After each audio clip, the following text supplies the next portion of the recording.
When it comes to Christmas cooking, I like dishes that taste fabulous, but they've got to be easy to prepare and as fuss-free as possible. And for me, this apple mincemeat and marzipan tart absolutely ticks every box.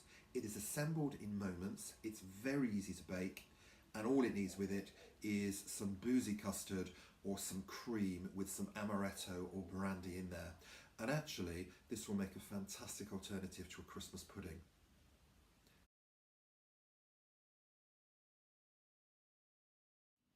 This wonderful tart couldn't be any easier or quicker to make. And it only uses a few ingredients. And they're the sort of ingredients that you're likely to have around at Christmas, so it's great just to use them up. So I've got some puff pastry, I've got some marzipan, I've got some Bramley apples. I've just sliced these and kept the skin on, just so that they keep their shape when they cook. I've got some fantastic mincemeat, absolutely packed with fruit and booze, most importantly.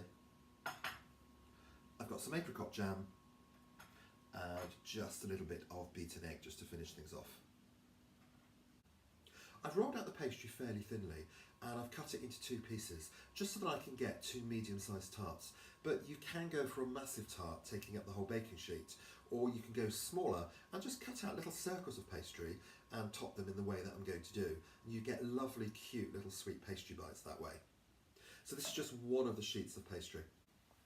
For the marzipan, I've rolled it out very thinly and I've trimmed it to a rectangle that's just a little bit smaller than the size of the pastry.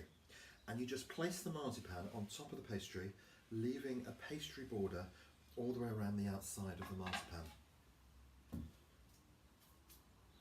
And then with a sharp knife, just cut around the edge of the marzipan, going just a little bit into the pastry. Don't cut all the way or the pastry is just going to fall apart. Just go about halfway into the pastry.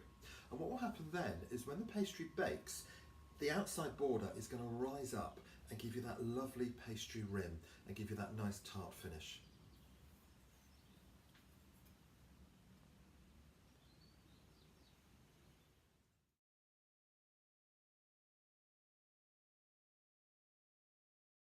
For mincemeat, homemade makes all the difference.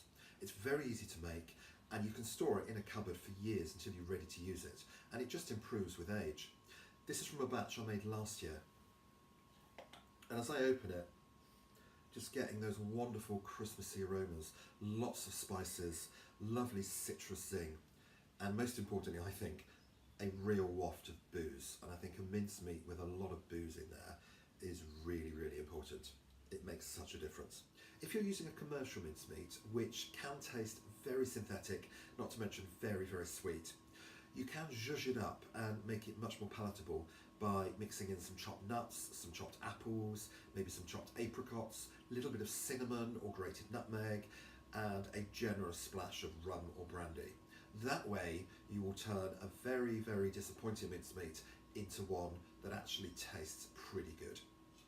So with the mincemeat, just a couple of spoonfuls on top of the marzipan and just spread it out fairly thinly to cover the marzipan. Oh, the aroma is fantastic. I wish you could smell this. It's mainly the alcohol, to be honest. And that always ticks all the boxes.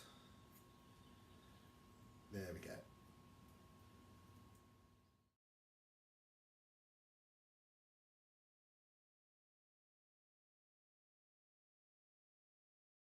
You can put the apples randomly all over the mincemeat, but what I like to do is just place them ever so slightly overlapping all the way across the mincemeat, and that way you get a beautiful finish very easily.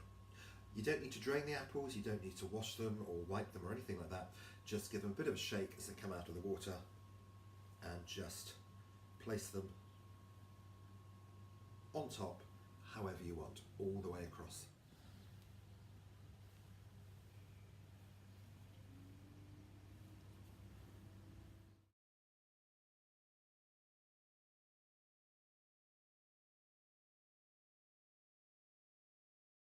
And now go around the pastry border with some beaten egg using a very small brush or your finger, to be honest.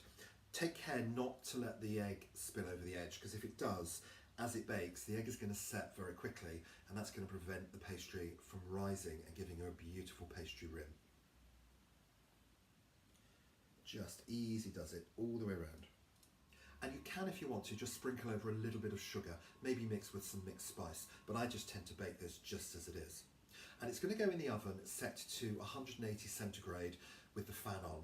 And that will bake for about 20 to 25 minutes until the pastry is well risen. It's a beautiful deep golden colour and the apples have just cooked through, but they'll still have a little bit of bite and a bit of texture.